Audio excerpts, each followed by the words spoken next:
Welcome to Leaders HQ. In today's leadership podcast, we're introducing Brian Johnson and Arielle Helmsinger. They will have an in-depth discussion on how building a stronger team will increase your profits. Leaders HQ, your source for leadership. Enjoy the podcast. All right, so today we're really diving into something that I think is going to resonate with everyone listening, that connection between building a really incredible team and strong leadership and how that impacts your bottom line. Absolutely. You know, we all know teamwork is important, Right. but the resources you send over get really specific about the return on investment of a truly aligned team. Yeah. And they bring the data, Yeah. which I always appreciate. Yeah, they do. So, like right off the bat, this Gallup study and the team building source, they found that highly engaged teams can lead to a 21% increase in profitability. It's huge. 21%. That's like... It's massive. That's a lot. So that's not just like a little... It's not an insignificant bump in the right direction. It's a big jump. Yeah. What is the magic behind that? Well, I think it's about understanding what engaged teams do differently. Okay. And I think it starts with that shared vision, making sure everyone is on the same page. Okay. But it's also, it goes deeper than that. Yeah. When you have a team where everyone understands the why behind their work, Okay. it reduces the need for that micromanagement. Right. Imagine a team where people are empowered to make decisions, where trust is the foundation. Right. That unlocks creativity, a sense of ownership. Yeah, and that leads to better results. Absolutely. And I think ultimately higher profitability. 100%. So it's not about, everyone being happy all the time. Not about that. It's about having that culture of trust and autonomy, Right. where people feel empowered to make decisions. And take ownership. And, this source actually gives that example of reduced micromanagement as a tangible benefit. Yeah. And I think that is music to the ears of anyone running a business.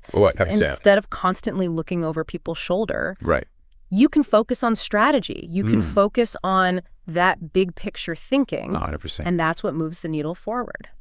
And speaking of music to your ears, Okay. let's talk about efficiency. Okay. Because time, as they say, is money. Right. This source cites a study by the Corporate Executive Board that found that companies with strong team alignment make decisions 25% faster. Wow. Imagine that. It's huge. That nimbleness being that responsive in the market. Yeah. And they also said that those companies have 50% fewer meetings. I feel like everyone listening just breathed a sigh of relief. Right. Think about all the things that you could do with that time. Too much. That reclaimed time. Like you can strategize, you can innovate, you can actually get work done. You can actually do without those endless back and forths. 100%. This isn't just about efficiency. It's about reducing that decision fatigue. Absolutely. Creating space for the work that actually matters. And the source acknowledges this too. Okay. Implementing these changes isn't always smooth sailing. Right. One of the biggest hurdles they highlight is resistance to change. Oh, yeah.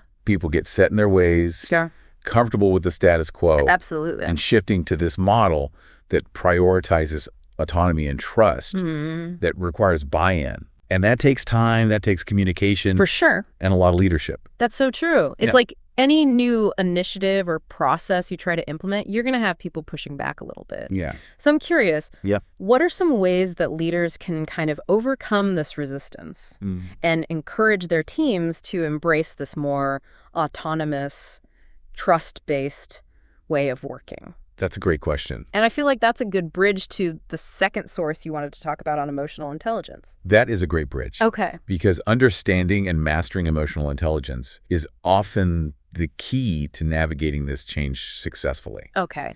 And so this second source, mastering emotional intelligence, really dives into this. Yeah. And it all starts with recognizing those financial implications. Because let's be honest, that's what gets everyone's attention. One of the things that really stood out to me in this source was this stat that emotional intelligence accounts for like 58% of success across jobs. Wow. 58. That's huge. That's a lot. It kind of makes you wonder why more companies aren't like shouting about this from the rooftops. Right. It's clearly not just about being like a good person. Yeah. These are tangible skills that Right. impact the bottom line. It ties directly back to what we were just talking about with that cost of replacing an employee. Yeah. The Society for Human Resource Management They estimate that it costs about 6 to 9 months of an employee's salary to replace them. Wow. So when you factor in all those costs like recruiting, onboarding, lost productivity, the time it takes for the new hire to get up to speed, those costs are staggering. It's like a ripple effect.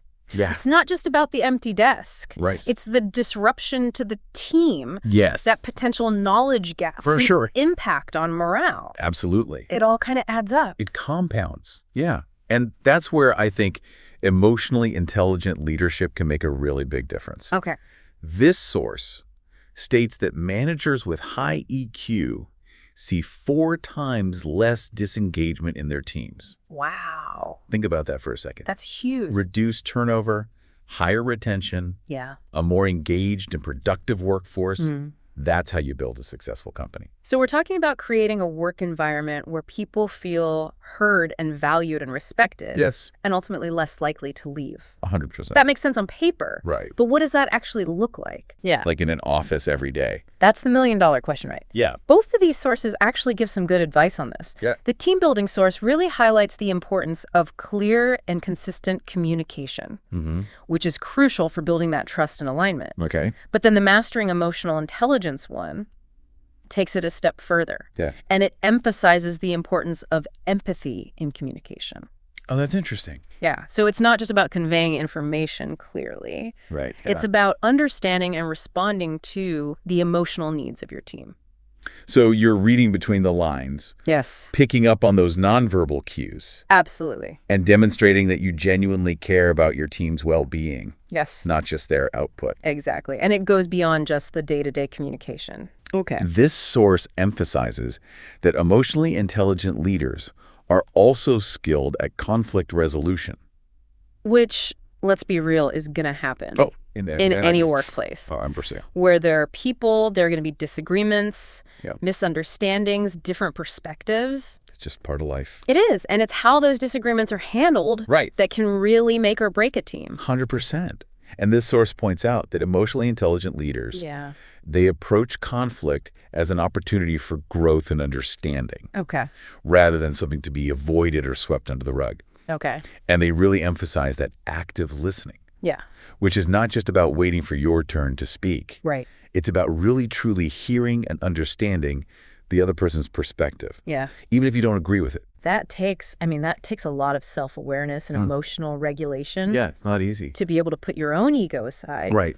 And really stay present and open-minded when you're in the middle of a disagreement. Especially when your blood pressure's up a little bit. Right. And that's why developing that emotional intelligence is so crucial for effective leadership. Okay. Because when you can master those skills, Yeah. you create an environment where that conflict, instead of being destructive, Right. can actually lead to greater understanding, Yeah. stronger relationships, and more innovative solutions. It's like that saying, the obstacle is the way.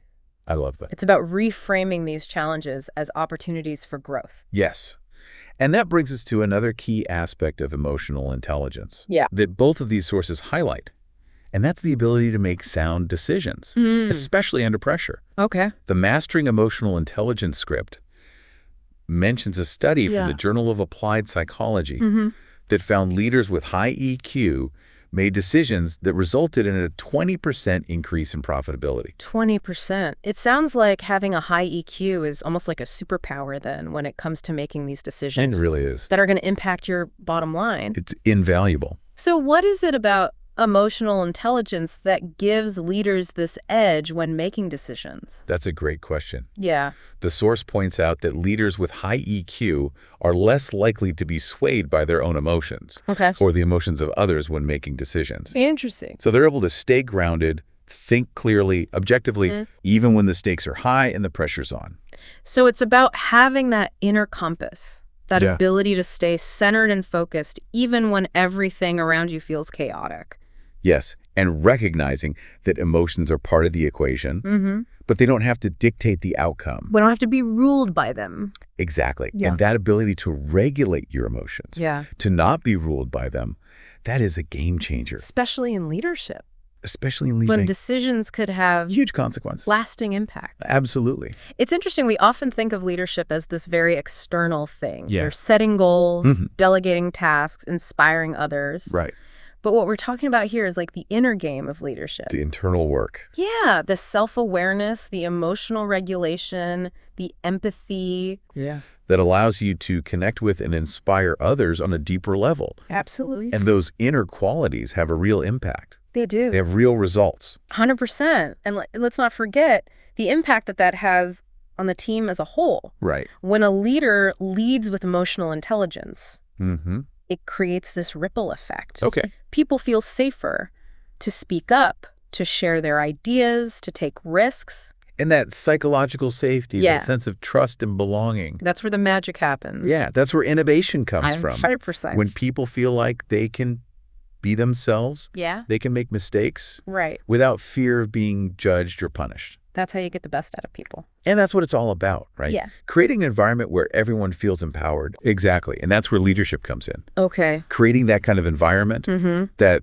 culture of psychological safety and trust, that doesn't happen by accident. Right. It starts at the top. Okay. It starts with leaders who are willing to model those behaviors Okay. to be vulnerable, Yeah. to admit when they don't have all the answers, Yeah. to create that space where it's okay to make mistakes and learn from them. That's not easy, though. It's not Especially when you're in a leadership position. Right. And there's this expectation that you're supposed to have it all figured out. Exactly. And that's why this inner game of leadership, Yeah. this focus on emotional intelligence and self-awareness, that's not just some fluffy nice to have. Right.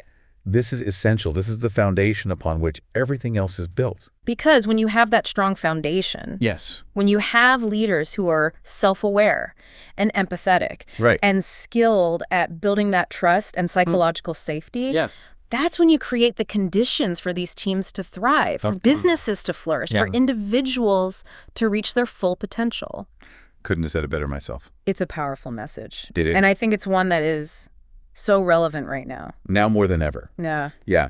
It's about realizing that leadership is as much about that inner work as it is about those like external strategies and tactics. So you've talked about the shared vision, clear communication, emotional intelligence, psychological safety, Right. all incredibly important. Yeah. But if we really want to unlock that next level leadership potential, we have to kind of go a little bit deeper. We have to go deeper. And both of the sources you share today actually hint at this. Okay. Although they don't explicitly call it out. Okay. Remember how they both mentioned roadblocks Yeah. to building strong teams? Well, a lot of times those roadblocks aren't just about systems or processes. Right. They're about our own inner hurdles. Oh, 100%. Like when they talk about the resistance to change, Yes. sometimes the biggest resistance comes from within. Absolutely. It's so much easier to point the finger at those external factors Right. and say, oh, the team's not getting it. It's the company culture. It's the market. Yeah. Right. But real transformation as a leader Yeah. often starts with looking inward. It's like that saying, wherever you go, there you are. Ooh, I like that. You can have the best strategies in the world, but if you haven't really addressed your own internal landscape, Right. those strategies are only going to get you so far. Exactly. And, you know, one of the most common internal roadblocks Okay. that the both sources kind of touch on indirectly is fear of failure. Oh, yeah. It's so pervasive. Sure. Especially in leadership roles where the stakes feel so high. Because it's like, what if I'm not good enough? Yes. What if I'm not good enough? What if I make a mistake? Or if I screw it all up? Exactly. And then it blows up in my face. Right, and then you're responsible. Exactly. And that fear can be paralyzing. It can be. And it can manifest in ways that actually sabotage our leadership, Right. even when we have the best intentions. Interesting. So how? Well, think about micromanagement. Often that's rooted in a fear of letting go, Okay. right? Fear of trusting the team to succeed without our constant oversight, Interesting. or avoiding those difficult conversations because we're afraid of conflict. Again, that's fear, Yeah. showing up as this desire to keep things harmonious, even at the expense of real honesty. So how do we move past that fear then? That's the million-dollar question, right? Yeah. It starts with awareness, Okay. recognizing when those fears are actually driving our actions. So before you react, take a breath. Yes, take a beat. Check in. Check in with yourself. Okay. Both sources emphasize self-awareness as a cornerstone of emotional intelligence. And this is where it becomes really crucial. So asking yourself, is this decision being driven by fear? Or is it actually driven by what's best for the team, for the situation? Exactly. And that's not always easy to do in the heat of the moment. Right. Which is why practices like mindfulness or journaling can be so helpful for leaders. Okay. It's about creating that space to observe our thoughts and emotions without judgment. Yeah. So that we can make choices from a place of clarity, not from that place of reactivity. So you're building that emotional muscle to be able to pause, to think, and then respond. And I want to emphasize this. It's not about eliminating fear altogether. Yeah. That's not realistic. Right. It's about befriending it, understanding it, Yeah. and choosing not to let it be the sole driver of our decisions. I love that reframe. And I love how this connects back to the idea of bringing your whole self to work. Right. It's not about pretending to be these fearless, perfect leaders. Right. It's about acknowledging that we have those fears. We have insecurities. We're human. We're human. Yeah. And when we model that authenticity, when we're willing to show up as those imperfect selves, it gives other people permission to do the same.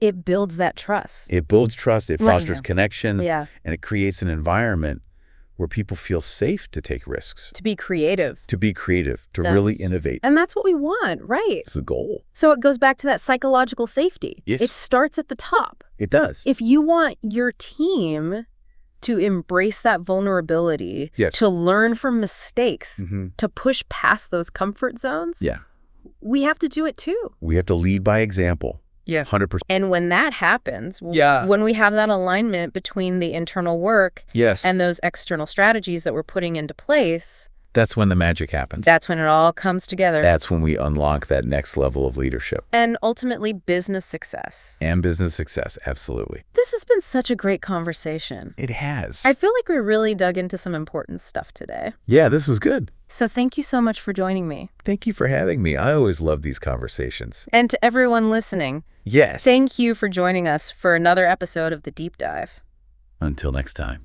We'll see you next time for another deep dive into the ideas that matter most. See you later.